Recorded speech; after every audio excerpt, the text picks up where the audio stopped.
ahora sí, ya vamos a ir a nuestro primer panel, donde vamos a poder escuchar a tres interesantes invitados, invitadas que nos van a acompañar. Este panel se llama Fronteras Herméticas, Arte en Movimiento, y parte haciéndose la pregunta de cuál es la responsabilidad que tienen las organizaciones culturales en mantener la circulación de las artes vivas y insistir en un diálogo diverso y no excluyente. Crear, mostrar, circular, volver, el arte en movimiento, ¿no? ¿Cómo revisitamos nuestras propias prácticas en torno a los contenidos híbridos, las audiencias transfronterizas y las regiones confinadas? Muy interesante el concepto de estas fronteras herméticas, y vamos a saludar hoy a tres invitados. Tenemos a Madani Younis, él es Executive Chief Producer de The Shed en Nueva York. Bienvenido, Madani Younis, a este encuentro de artes vivas. Tenemos también junto a nosotros a Vincent Baudrillard, ahí lo dije bien, ¿no, Vincent? Lo habíamos practicado ahí en la mañana. Él es director del Teatro de Lausanne. Y por último a Magdalena Moreno, ella es directora ejecutiva de IFACA, la Organización Internacional de Centros de Ministerios de Cultura, the International Federation of Arts Council and Culture Agencies, con sede en Australia. Bienvenidos Madani, Vincent y Magdalena. Gracias por acompañarnos. Y quiero dar primero el pase a Madani Younis, quien va a compartir con nosotros su mirada y su experiencia desde The Shed. Bienvenido.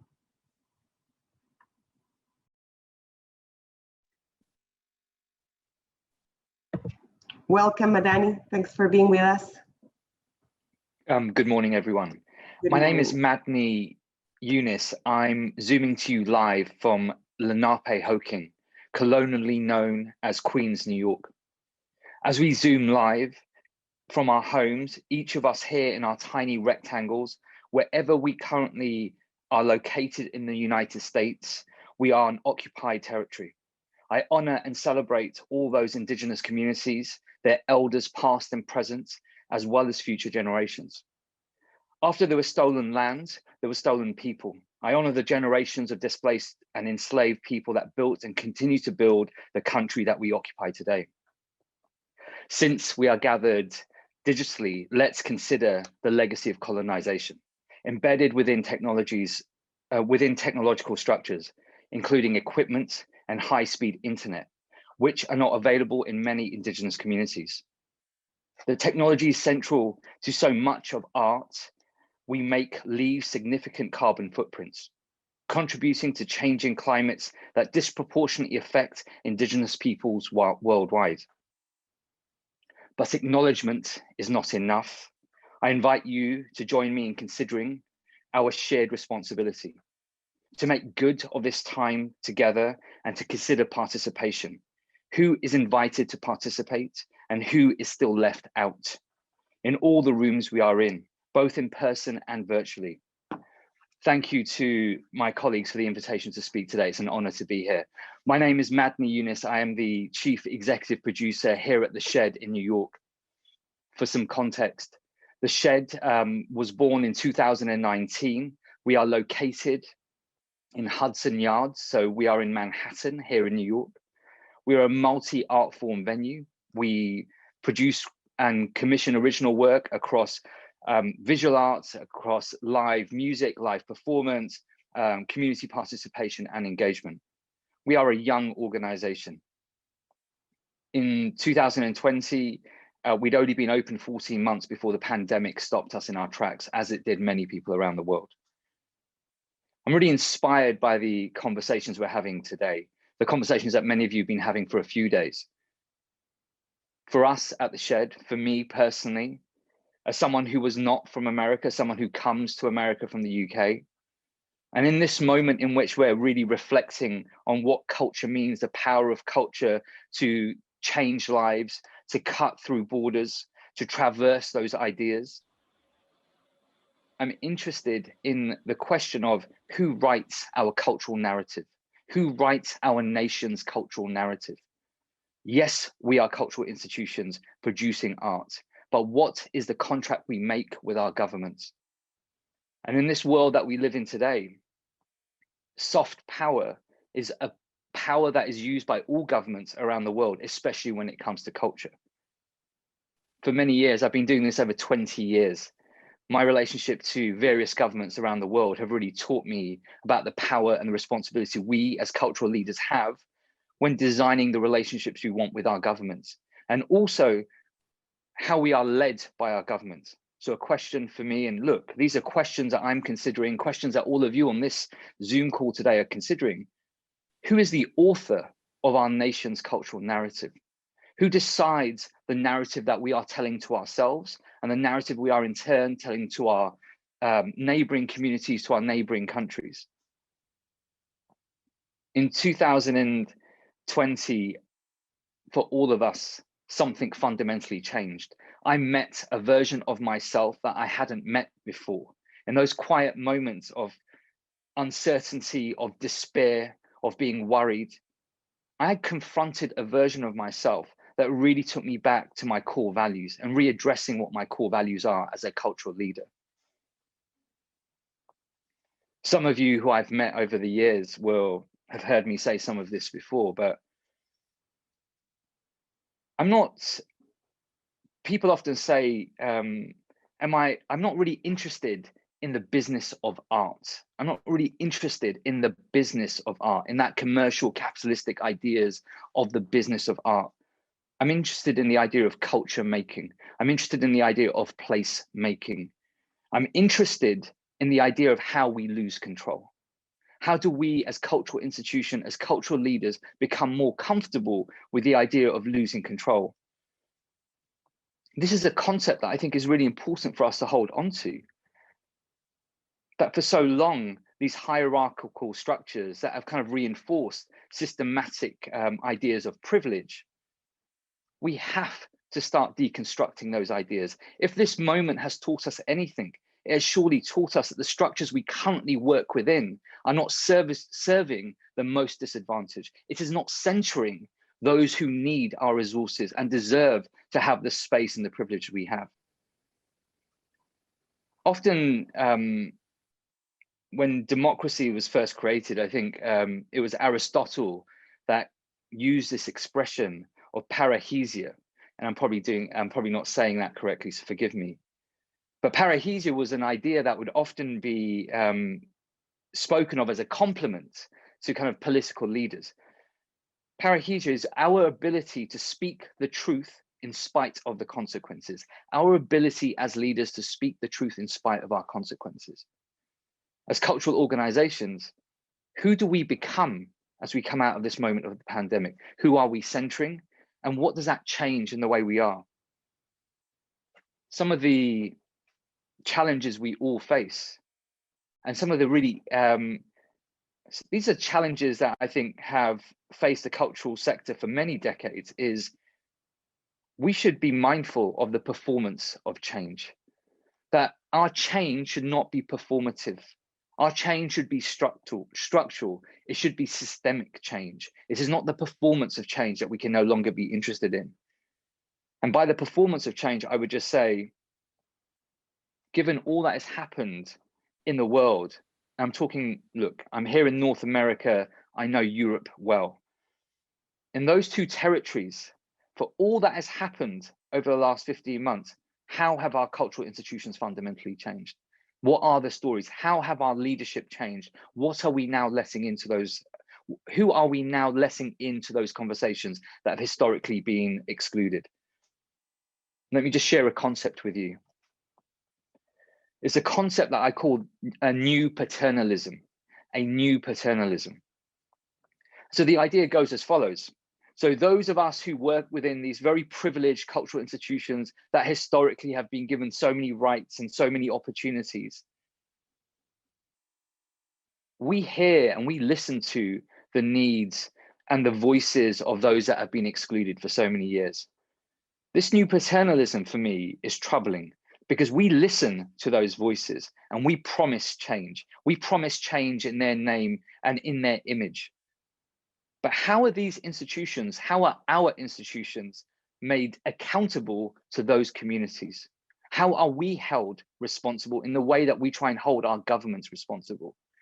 This new paternalism is worrying for me because yes, we might be very good at listening to the needs of our communities, but how are we changing our buildings and the choices we make? This new paternalism has existed within the cultural sector for decades. We're really good at listening to the needs of people, but how good are we at changing the reality within which we invite those people to work? We talk about some of the big buzzwords of our time are the idea of co-creation. But you can't have co-creation unless you are willing to devolve yourself of power. And in the idea of co-creation, who is the lead protagonist? And I often say to my organization and to other cultural leaders, we should not be the hero of the story we're trying to tell. Someone else should now be the hero of those stories we are trying to tell. And what are those stories and who do those stories belong to?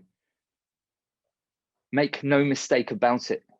This idea of soft power, this idea of how our governments in our name employ the idea of soft power, we can see this. We can see the examples of how this plays out. And let me just highlight that a little bit. So here in America, over the last year, I've been very privileged to be in America. Over the last year, we've seen a president, President Biden, in his inauguration speech, talk of the idea of responding to kind of privilege. Back home in the United Kingdom, we have a prime minister that is absolutely saying the notions of cultural identity, wokeism, these ideas are ideas to be challenged. So on the one hand, the progress that has been made in the UK over the last 3 decades is now being eroded by our government, a government that is now telling us how the nation's cultural narrative should be written. The question I have in the UK is, how are we as cultural leaders saying to our government, not in our name? How are we saying that version of a country's narrative that has been created is not the narrative that we subscribe to? For cultural leaders around the world, those relationships are really important. Let me just offer a concept to you. I'm a huge fan of Charlie Chaplin, and some of his critics would say about Charlie Chaplin when he was alive that he was an idealist with socialist values and capitalist practices.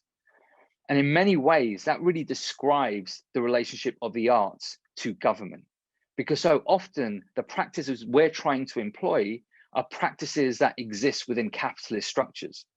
And is that structure really the structure that helps to tell the story of culture? Is that really the story that has helped to enable the cultural movements we have seen over the generations? And I'm not for a moment suggesting there isn't a relationship between capitalist structures and art, but my question is, who is designing that? Who are the architects of that relationship? And if that is government down to us, if that is a top-down approach, I say to us all, we should be questioning that.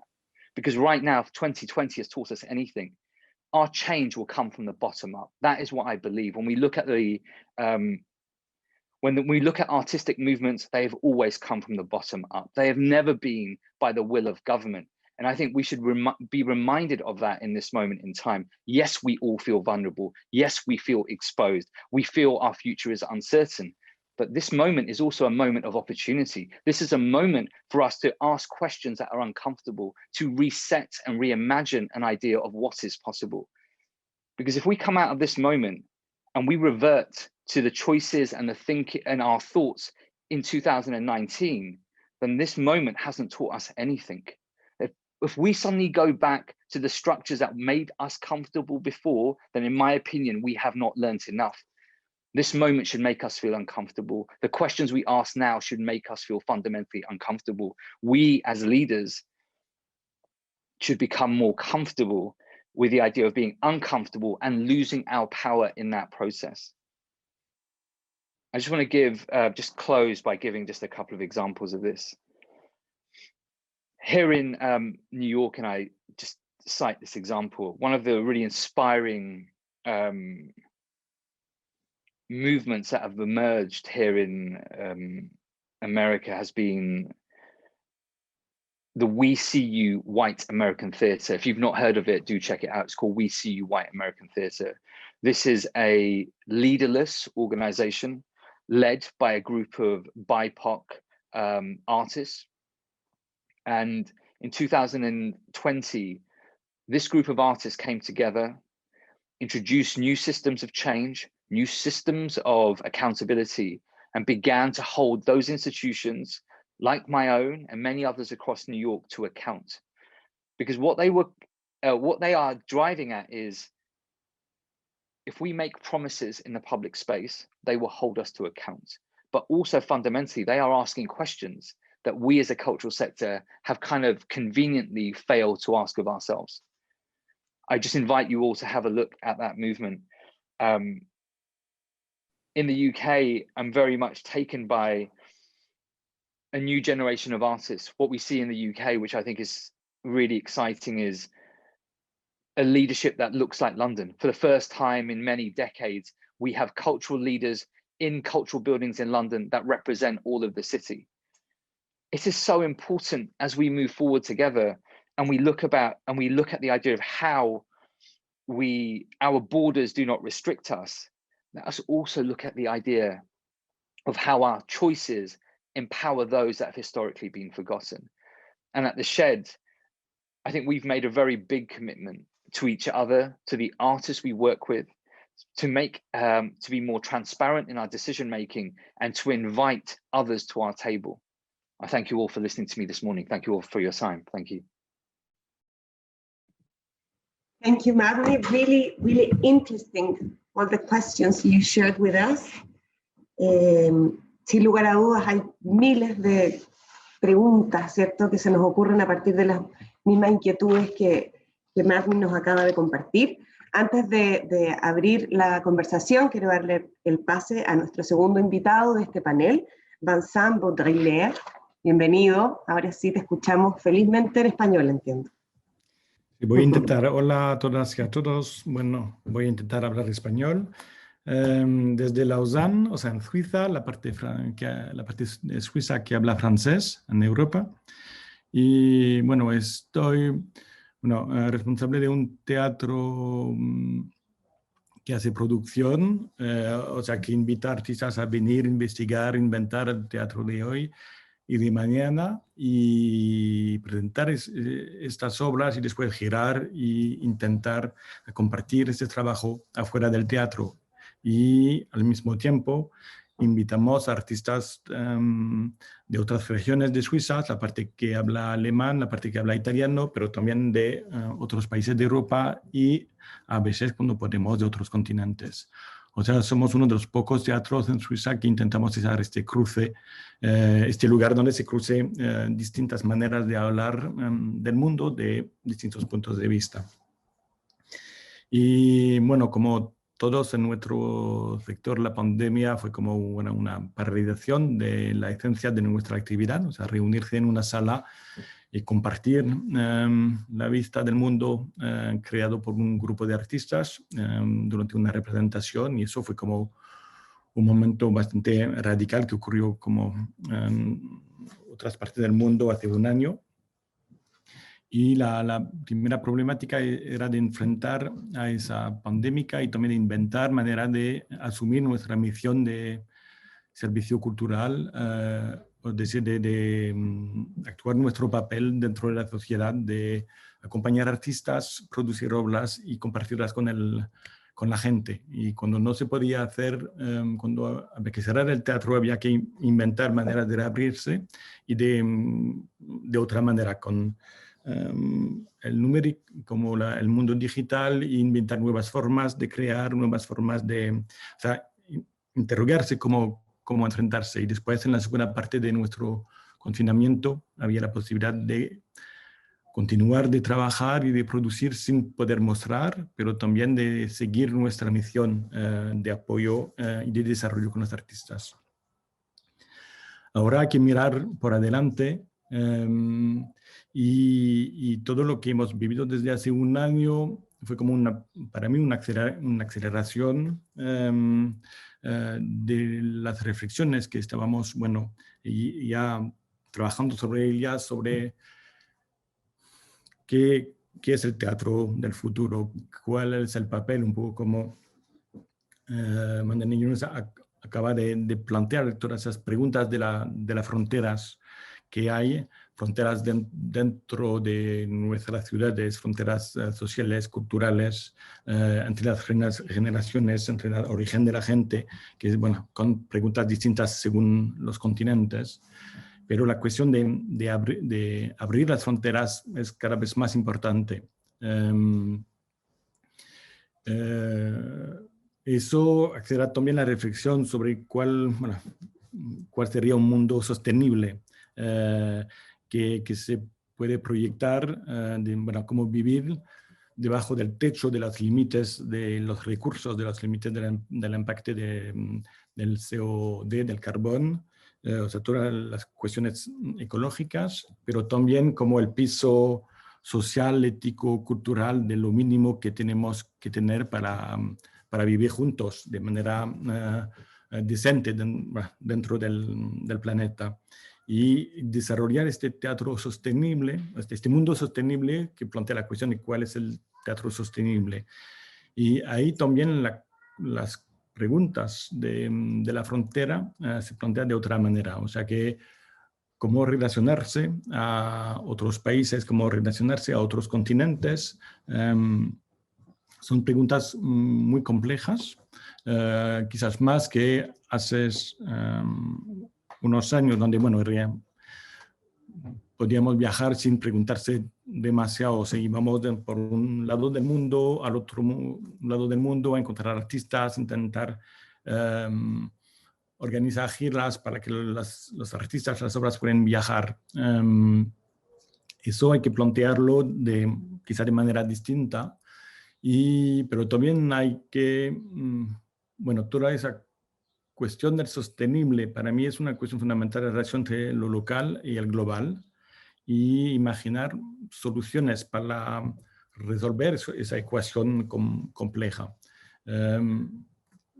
Yo siento mucho en Europa que detrás del pensamiento ecológico y del mundo sostenible que todos deseamos, hay un deseo fuerte para muchos de desarrollar lo que se llama el circuito corto, o sea, de trabajar sobre todo sobre el local, o sea que también de desarrollar cuestión de identidad, de cerrarse sobre su propia identidad.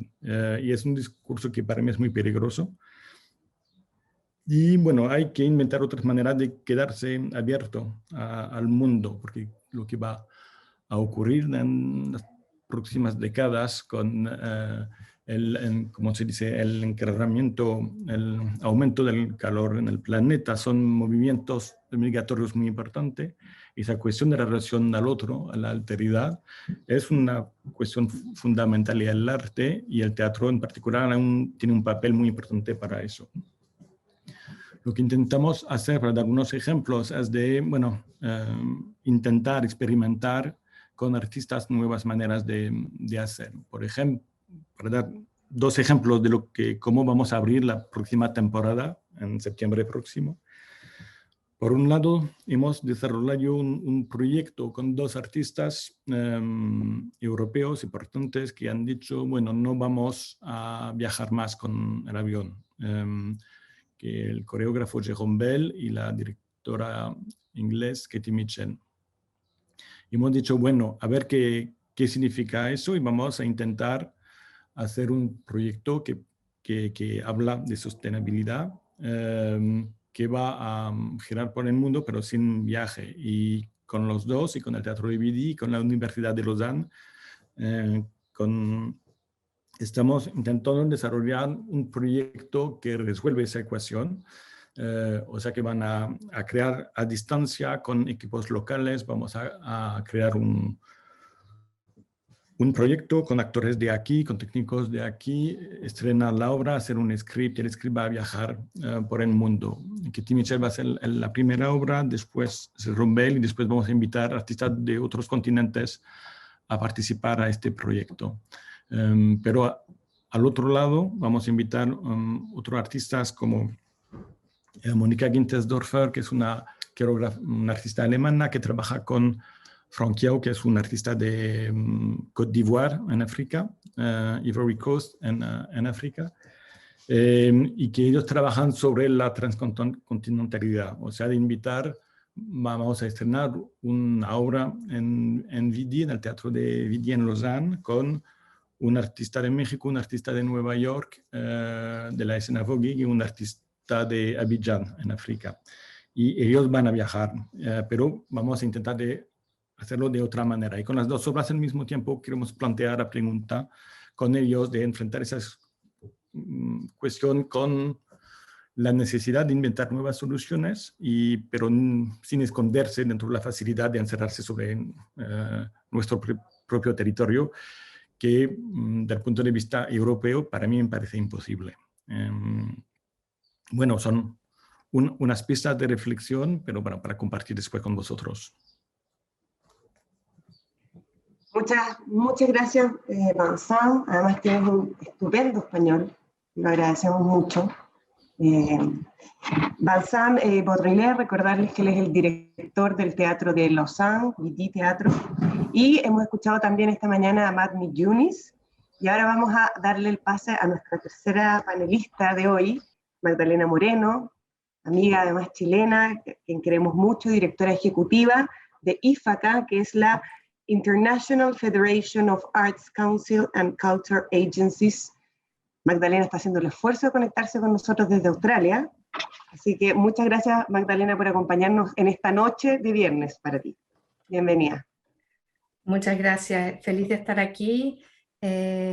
Voy a compartir pantalla, aunque en realidad tengo las dudas que si debería hacerlo, porque encuentro que debería ser más un conversatorio, pero más que nada porque tengo algún punteo que creo que después puede abrir la discusión, así que igual voy a ir yendo rápido a través de estas imágenes, pero primero que nada quiero decir que yo estoy en Sydney, Australia, que estoy en las tierras del pueblo Gadigal y de la nación de Eora, y este pueblo no se lo entregó a los colonizadores.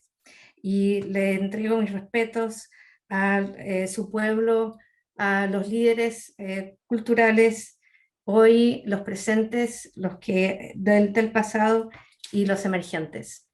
Bueno, es un honor estar aquí con todas y todos ustedes. Me quedé un poco boca abierta cuando empecé a escuchar el increíble equipo que es de estos nodos, así que realmente está como lo mejor de Chile aquí. Es un honor estar con ustedes. Bueno, primero que nada, para los que no conozcan a IFACA un poco, quizás voy a decir algunas cosas rápidamente sobre la institución que represento.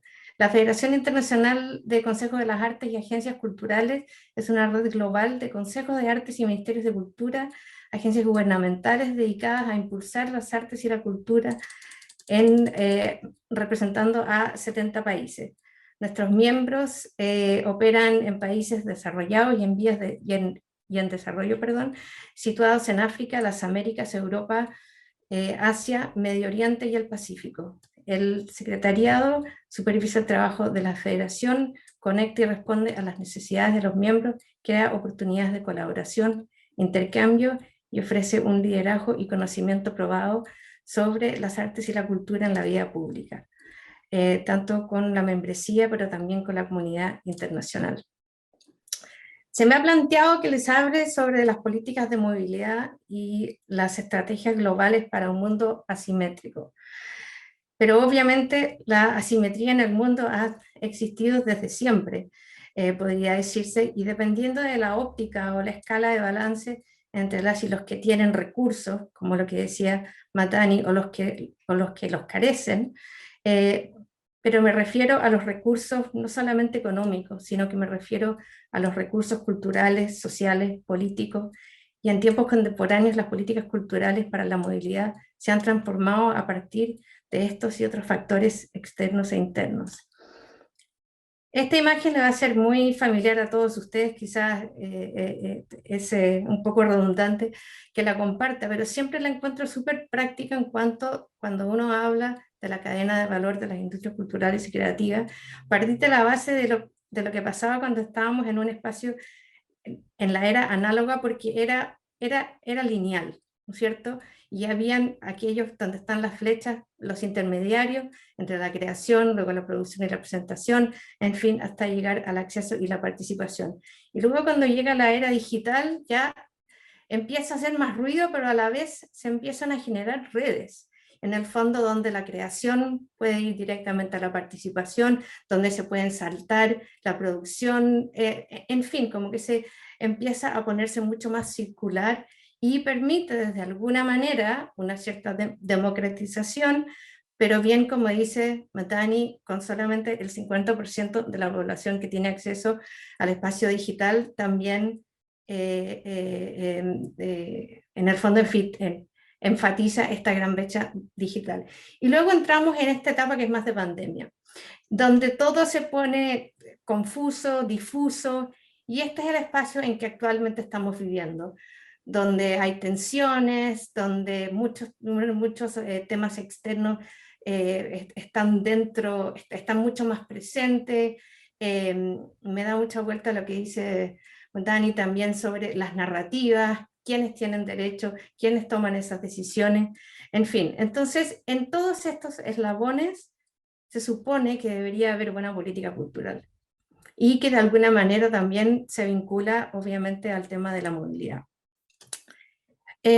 Octavio Pules, un escritor de Argentina y experto en cultura digital y miembro del Comité Ad Hoc de Ética de la UNESCO en materia de inteligencia artificial y autor de un informe que hicimos nosotros, nos cuenta: hay que desarrollar políticas públicas que apoyen a cada eslabón de la cadena de valor cultural, y es de vital importancia trabajar con una metodología que permita a todas las partes interesadas adopten nuevas tecnologías para una visión compartida de co-creación, y que esta estrategia sea bien calibrada, colaborativa, y que en este sentido podría consolidar el liderazgo de instituciones y posicionarlas a la vanguardia de la innovación, creatividad al respecto de otros sectores. ¿Por qué menciono esto? Porque encuentro que es el escenario perfecto donde estamos, sobre todo con lo que ustedes están haciendo a nivel de este nuevo liderazgo sectorial, para ya entrar en los temas más de contingencia de lo que me han solicitado. Prepandemia, en el 2018, el informe global de la UNESCO, de la Convención 2005, el repensar las políticas culturales, dedica todo un capítulo a la movilidad, y se titula Superar la paradoja de la movilidad, por Hadija El Banu de Egipto, quien resalta que los principales mercados para artistas y profesionales de la cultura se hallan en el hemisferio norte y son puntos cada vez menos accesibles en el contexto mundial, caracterizado por los problemas en materia de seguridad. Las reglamentaciones relativas a la concesión de visas obstaculizan los esfuerzos realizados por instituciones culturales y la sociedad civil para luchar contra la desigualdad persistente entre los países del hemisferio norte y del hemisferio sur. Y además cuenta que han aumentado las posibilidades de movilidad que abren acceso al mercado, y así como la colaboración cultural transnacional, y con un interés bien profundo en cuanto a la movilidad entre países del hemisferio sur. Y pese a toda esta inadecuación de marcos e instituciones y estructuras de financiamiento en el hemisferio sur, han surgido nuevas redes regionales, plataformas e intercambios y viveros de creación gracias a la existencia de un sector artístico independiente, dinámico y resiliente. Nuevamente esto apunta que a ustedes este nodo es sumamente importante en el contexto de cómo se puede trabajar los temas de movilidad, incluso pre-pandemia. Esto va a ser muy... seguro que lo han hablado ya muchas veces durante este año de contexto de pandemia, pero siempre siento que es útil revisitar un poco lo que era pre-pandemia y la realidad que estamos viviendo ahora. Sobre todo desde el punto de vista de lo que me corresponde y el trabajo que hacemos nosotros con más que nada los organismos intermediarios que entregan financiamiento público al sector artístico cultural. Obviamente, y esto lo vinculo a todo lo que significa el tema de movilidad y estas fronteras herméticas de lo que estamos hablando. Los cierres de fronteras, espacios, las cancelaciones, la readecuación de los programas de financiamiento, tanto lo nacional y lo internacional, es una de las primeras problemáticas que tienen los desafíos de estos consejos de las artes, por todos los compromisos que ya existían y que habían que frenar. Obviamente el confinamiento, pero desde el punto de vista del sector, lo que implica la pérdida de otros ingresos, estando consciente que hay gran precariedad de las condiciones laborales y sociales de las y los trabajadores de la cultura. Y a la vez todo el problema sanitario, físico y mental que estaba sucediendo, esto a nivel mundial. Luego comienzan a venir las olas y hay una gran adaptación, nuevamente los temas y los desafíos en cuanto a la remuneración de las y los artistas, se reconfiguran nuevos programas de apoyo, pero empieza ciertos mapeos sobre la situación en muchos países, viene desde el Estado o de estas instituciones intermediarias, pero en otras también viene de la sociedad civil, que decide activar sus propios procesos de mapeo para buscar datos que no existían, de saber cuántos, un poco lo que mostraba el video, ¿no? Ahí, en cuanto a cómo contar con esas estadísticas para poder conocer lo que estaba pasando en la realidad local. Hay mucha consulta ciudadana, hay más confinamiento, hay más protocolos, hay innovación, modelos, nuevas redes, más confinamiento, más protocolos, y todo esto se vuelve un ciclo vicioso, pero además empiezan a aparecer programas pilotos. En los primeros programas pilotos empiezan a surgir, yo diría, en países como Singapur, que también puedo mencionar después. Y luego entramos a este legado que en el fondo es lo que estamos viviendo hoy en día, que es un estado ya permanente en pandemia, de alguna manera, donde lo que se evita, y lo que de todas maneras estamos hablando en IFACA y con los miembros, es el no volver a lo antes, el business as usual no existe, o sea, no se puede volver, porque volviendo también a lo que ya se ha comentado, esas líneas de falla que ya existían pre-pandemia, si hay algo que esperamos y hemos aprendido en este proceso, es que hay que tomar otra conciencia y otros modelos y otra manera de hacer. Como Van Sant mencionaba también, el tema del impacto del medio ambiente entra muy fuerte. Hay muchos países, como ejemplo Corea, que están con políticas de economía verde, en el fondo realmente pensar de por qué viajar, de cómo viajar, de cuándo viajar. Lo que se está hablando mucho de viajar por razones de contenido y de encuentro, pero no viajar por negocio. Se habla mucho en el World Economic Forum que toda esta noción de viaje, de negocio, desaparece de alguna manera y que uno busca las experiencias cuando uno viaja en vez. Mucho diálogo con la ciudadanía, que va a ser fundamental, y empiezan a aparecer mucha planificación de escenarios. Noruega está haciendo unos proyectos sumamente interesantes, imaginándose a Noruega en 30 o 40 años más y teniendo un diálogo con la ciudadanía respecto a qué rol puede cumplir o debe cumplir la cultura en esos escenarios. Pero están planteando quizás instancias o imaginarios que no necesariamente puedan ser positivos para que sean discutidos y debatidos con la ciudadanía para lograr llegar a una solución compartida. Es sumamente interesante seguirlo y lo están haciendo desde las artes y la cultura, el Consejo de las Artes y el Instituto de Cine. Y muy importante, bueno, ya se habló sobre en cuanto a los contenidos locales e internacionales, buscar ese balance. Hay muchas preguntas ahora respecto a las cuotas de contenido nacional versus contenido internacional, el rol de las grandes instituciones multinacionales como Netflix, en fin, y obviamente abordar los problemas estructurales y sistémicos que existen. Estoy casi terminando aquí. algunos pensamientos que surgen respecto a los riesgos.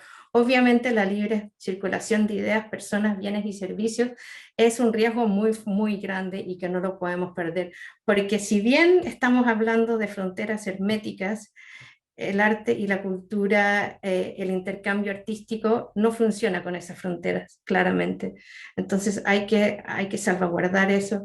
El tema de la conectividad, el intercambio, la solidaridad internacional es más importante, es sumamente importante, y por razones diferentes. A modo de ejemplo, trabajando con nuestros colegas en las islas del Pacífico, no tienen la pandemia, pero perdieron todos sus ingresos porque viven 100% del turismo, pero el impacto del medio ambiente realmente que les está afectando muchísimo, entonces es otra realidad. El empleo, el oficio, estamos viendo índices muy altos, por ejemplo, una cifra bien chocante para un país como Suecia, que el 20% de los músicos se están yendo de las industrias de la música, y se están reformando en otros sectores porque no tienen trabajo. O sea, si un país como Suecia no logra salvaguardar a sus músicos en un 20%, eso es un problema bastante importante. En el fondo, bueno, en fin, ahí hay otras ideas respecto de la importancia de la provocación y la inspiración artística, la experimentación, el emprendimiento e innovación, lo que significa, siguiendo más adelante, y el impacto del planeta. Las oportunidades es justamente lo que están haciendo ustedes, los nuevos modelos de diálogo, las nuevas colaboraciones, pensar en proyectos híbridos, innovación, trabajar con otros sectores. Eso se está viendo mucho en muchos países. En Australia se está trabajando todo un tema de salud mental. El tema de la justicia social, la equidad y los derechos culturales está muy centrado en esta condición laboral también, abordar la brecha digital, buscar nuevos sistemas de negocio que sean más sostenibles e inclusivos, para no volver a esos mismos problemas históricos de antes. Reconocer el rol de la cultura comunitaria también es sumamente importante. Y por último, dejarles con algunos ejemplos interesantes que estamos viendo en el mundo, que son bien diferentes, pero por ejemplo, los Emiratos Árabes, el Departamento de Cultura de Turismo de Dubái ha creado el visado creativo, que es en el fondo es una visa para que artistas en el mundo puedan irse a vivir a Abu Dhabi por varios años, y justamente para fomentar y apoyar a aquellas que trabajan en patrimonio, artes escénicas, artes visuales, en fin. Hay mucho talento creativo y cultural mundial que se está yendo para allá. O sea, ellos se han dado cuenta que lo que hay que salvaguardar es el talento. Y eso es sumamente interesante si uno lo piensa. Luego, el Consejo de las Artes de Australia con el de Singapur están generando residencias digitales recíprocas, que por ahora obviamente que no son presenciales, pero que se busca a futuro generar esas alianzas. Hay muchos países que están desarrollando alianzas bilaterales desde ese sentido. Después hay otros en el Reino Unido que lo están haciendo con Canadá. Hay obviamente espacios regionales que también los están haciendo, que se están dando cuenta que no puede haber un freno en el intercambio artístico y cultural, y buscar nuevas maneras, también como decía Vincent, de cómo se pueden seguir colaborando. Les sugiero, si no conocen a Transartist, que por favor lo visiten, porque Dutch Culture tiene una serie de programas y también mapean a nivel mundial todo lo que está pasando en cuanto a movilidad artística. Y bueno, creo que ya están trabajando con el BID, así que no hace falta que yo lo mencionen, pero efectivamente están con unos proyectos de internacionalización sumamente interesantes, y también viendo nuevamente el rol de la cultura y la innovación y cómo se puede aplicar en otros sectores, y ampliar el espacio de influencia que la cultura pueda tener. Así que lo dejo ahí. espero que no haya sido demasiado frío en contraste, pero comparto plenamente todo lo que se ha dicho respecto, creo que sigo todavía compartiendo pantalla, no sé cómo hacer, aquí, perdón. Ahí. Y nada, bueno, decir que uno de los grandes riesgos es que estas narrativas se vuelvan demasiado locales. También comparto plenamente lo que dice Matani sobre quiénes están contando estas narrativas. Respecto a lo que dice Vincent, las residencias están tomando una fuerza muy grande, las giras, los tours antiguos, eso ya no, también por un tema del impacto del medio ambiente, pero no son sostenibles, hay que repensar estos modelos. Y en fin, lo dejo ahí abierto a comentarios. Muchas gracias.